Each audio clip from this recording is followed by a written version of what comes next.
When I look in the mirror, I don't see wrinkles. When I look in the mirror, I see hair on my head, not my shoulder. Hello, hello, hello. This is Adrienne Berg, and this is Generation Bold. What type of show is this today? Well, for the very first time, we're doing two things. We're inaugurating our awareness snacks, short shows that make you aware of things you need to know that will affect your aging now and in the future. And we're also going video so that you'll be able to see our shows on YouTube and other video platforms. And I'm so happy to introduce these new mechanisms for ourselves with a really good friend of mine. His name is Thomas Xiao, and he and I have worked together for years with regard to really bringing what is happening, the cutting edge of what's happening in geroscience to the public. And while, like me, he's not a geroscientist, he is somebody who has observed the field very, very carefully for many, many years. So thank you, Thomas, for being with us today. Thanks, Adrienne, for having me. So let's start with your background, because I think a lot of people don't even know the word geroscience. They fear that they're not going to understand it to begin with. And as I said, you're somebody who did not come from that world, but really got entrenched in it. So give us a second of your background, and then we're going to talk about the upcoming event that everybody should be attending. That is really brought to you by the Catalyst Institute, as you see on Thomas's screen, and it's called Targeting Meta-Obesity. But give us an assurance that even as peasants can understand what's going on. So I introduce myself often as a recovering lawyer, so I have no technical background to speak of. But this is a fascinating area, and one can be a quick study if you have interest, and it's certainly become a passion of mine. I'm not from industry, like the pharmaceutical or biotech industry.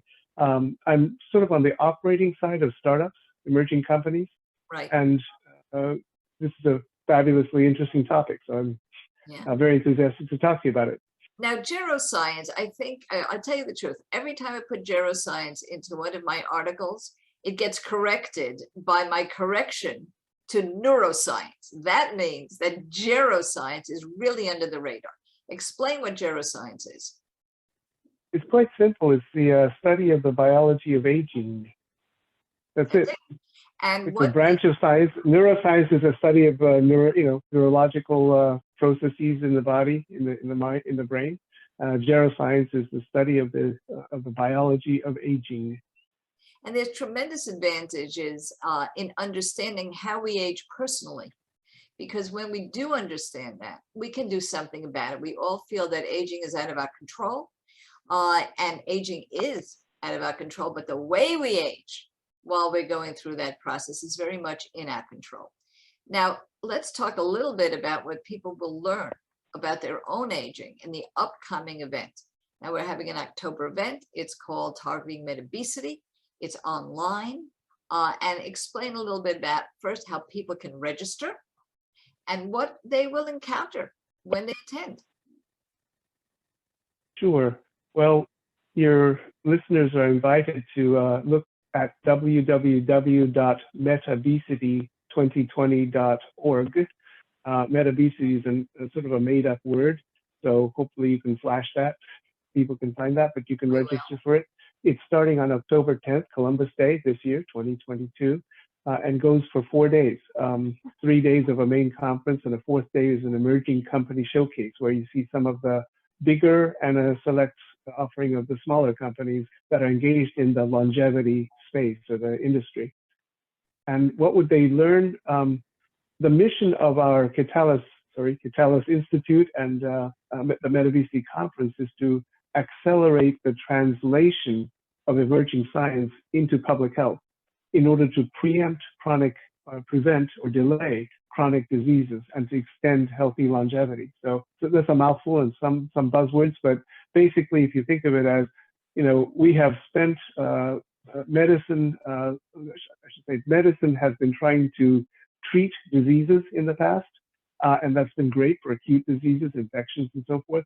But we now have an epidemic, in fact, a pandemic of chronic diseases And those are the major ones. Everyone knows them: diabetes, obesity, cardiovascular diseases, Alzheimer's. neurodegenerative diseases, Alzheimer's, cancer even.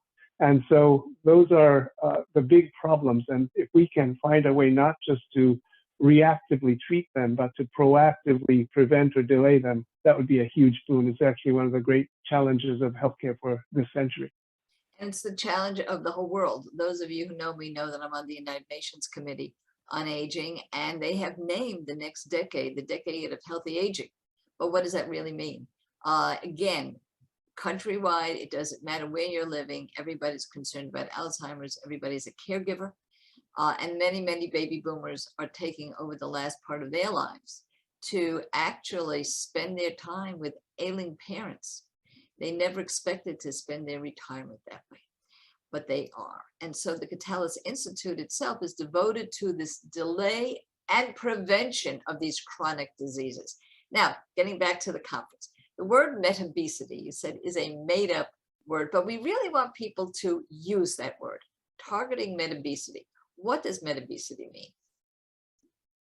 It's actually a neologism, it's a new word that was made up by the founder and president of the Catalyst Institute, Dr. Alexander Fleming. He goes by Zan. Zan first used the word, we think, in 2013 at a conference in San Francisco to refer to that constellation of chronic diseases of old age. Mentioned diabetes, obesity, cardiovascular, cancer, etc., and the aging process itself that share common roots and therefore may be susceptible to common solutions. So more and more we're learning, and many of our listeners know, if they heard some of the doctors, some of the geroscientists on our show, spending a whole hour with us, that they feel that there's a connection between the gut and the brain. Many of them feel that there's a connection between cancer and Alzheimer's. We just had a show with regard to that. So if you ask doctors, researchers, over and over again, they're going to tell you that the body is connected. And that's one of the biggest breakthroughs, it seems, in the way medicine is being researched. But let me ask you personally, Thomas, through the years that you've been observing this, there's 5 years of this conference at least, what have you seen as the biggest breakthroughs that already exist with regard to us living longer and healthier, in your opinion? Well, this is just my personal reaction. I'm not a historian, if you will, of geroscience, but you know, scientists at the end of the last century started seeing that age is not just something that happens and it's fixed. And so different species, for example, have different lifespans from, hours to centuries.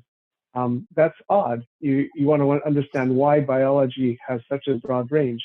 And scientists started to be able to manipulate through the environment, through introduction of agents or through genetic manipulation, to expand lifespan by multiples, like 2, 3, 5 times the normal lifespan. Laboratory. So it starts, yes. It gives you a clue that it's not fixed, it's something that's biochemical that's going on. And a fascinating experiment sort of in the first decade of the 21st century was, it's a little ghoulish, but when scientists put together the circulatory systems of an old rodent and a young rodent, the old rodent, which kind of looks scruffy and slow and not very active and curious, started to take on all of the characteristics. Sleek fur, started to look like a robust buck, the mouse. And so what that obviously suggests is there's something in the blood. What is it? We don't know yet. People have been chasing that seems to keep organisms acting younger, looking younger. So it's something, again, biochemical. And I would say one of the most interesting things that's happened in the last couple of years was an experiment out of Harvard where they were able to take stem cells and or to sort of reverse engineer cells. They took crushed optic nerve of a rodent, and they were able to rejuvenate the nerves as a result of manipulation. That's just a fascinating thing. It tells you what may be possible if we can figure out how to do this correctly. And what you're going to hear, guys, if you do and you should be part of this conference, we'll give you a little bit more information on who's speaking in a minute. That's the kind of thing you're going to learn about. You'll learn about things that you really do not learn about in the average, let's say, blog about aging that'll tell you to eat right. Of course, you must do that. You must exercise, all these things. But the real breakthroughs that are coming out that you wouldn't ordinarily know about. So I'll tell you, Thomas, that one of the big breakthroughs for me personally in the years that I've been watching the Targeting Metabesity Catalyst conferences is that not only do we all age differently, but different parts of our body age differently.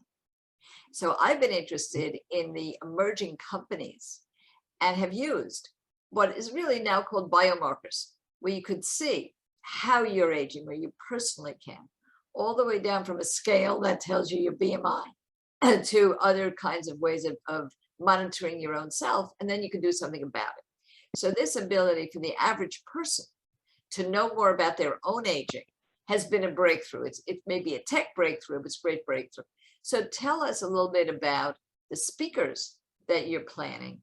And then we'll talk a little bit about that important day, that emerging company, which is telling us a little bit about the future. But first, your basic speakers, because they're the creme de la creme of geroscience. Well, your listeners may be familiar with Ken Dykewald. He's the CEO of AgeWave and a gerontological psychologist. He's authored 19 books. He is going to give the keynote address at the opening of the conference, and I think that'll be amazing. We have a session on, I think it's day 2, a morning session with Bill Hazeltine. I don't know if your listeners would be familiar with him.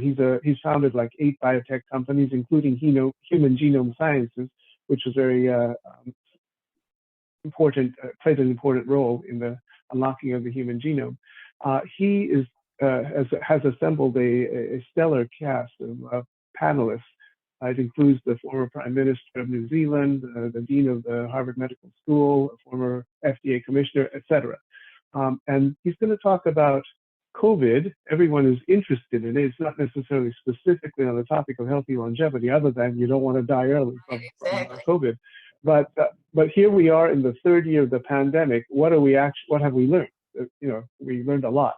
Secondly, he's going to sort of witness the birth of a new chronic disease, something we haven't seen before, long COVID, which should be of interest to everybody. And thirdly, his panel's going to explore what are the lessons from the COVID pandemic for the global pandemic of chronic diseases. So that's one session that I just want to call out. Should be missed. Should not be missed. Yeah, and remember, I just want to tell everybody that although it's 4 days, it's going to be recorded too. So you will be able to participate this in your own way, but you got to go and register. And before we go a little further with another stellar, I mean, these programs can't be beat. Tell us again how to register. Again, go to the www.metabesity2020.org website, and it's easy to find the registration, and you can take a look at our program. We target our conference for people, for both specialists and for interested general public. So if you look at the various topics, I mentioned the session on COVID, that should be of interest to a lot of people. I guess I'd call out the scientific director of the NIA, the National Institute on Aging, Luigi Ferrucci, is doing a fascinating session on longitudinal phenotypical markers of aging. That's a fancy scientific way of saying how do people, when you talk about biomarkers, you typically think of blood panels or some kind of metric, molecular metric. But he's gotten his team at NIA have been running the Baltimore Aging Project, I guess, for decades. And they have really interesting markers that can tell you the difference. As Adrian, you mentioned, everybody knows there's a difference between chronological age and biological age. Some people age really well, and some people seem older than they really should be. And to be able to name what those markers are, that can tell you what your true biological age is very, very important for us. And of course, one of the great social issues is that people age differently, so that their spouses age differently, their friends age differently. And this is something we want to know about because we would all like to impart some of this information, make it water cooler talk, something that we can all associate with, is knowing how and understanding how we're aging and how the people we love are aging. And the fact that geroscience may be able to help us do something about it. Okay, before we say goodbye to everybody, please remember this show will be on YouTube. We will be also having it on Apple iTunes and iHeartRadio. It's on Libsyn already. It's on all these places. Wherever you are a podcast listener or a YouTube watcher, Generation Bold, the fountain of truth about aging, is there for you. And I will say that this conference is the fountain of truth because the level of care that is looked at by the Catalyst Institute to make sure that these are not just empty promises, marketing promises, but real life science is extraordinary and really out of the ordinary for some of these longevity conferences. So thank you so much, Thomas. I assure you that we're going to have the website. Our website is going to show exactly how to register, and see you there because you should be there. Thanks so much, Thomas. Thank you so much. Bye-bye. So I'll say this to you as I always do. Get out there, kids, and make it happen. Inappropriate.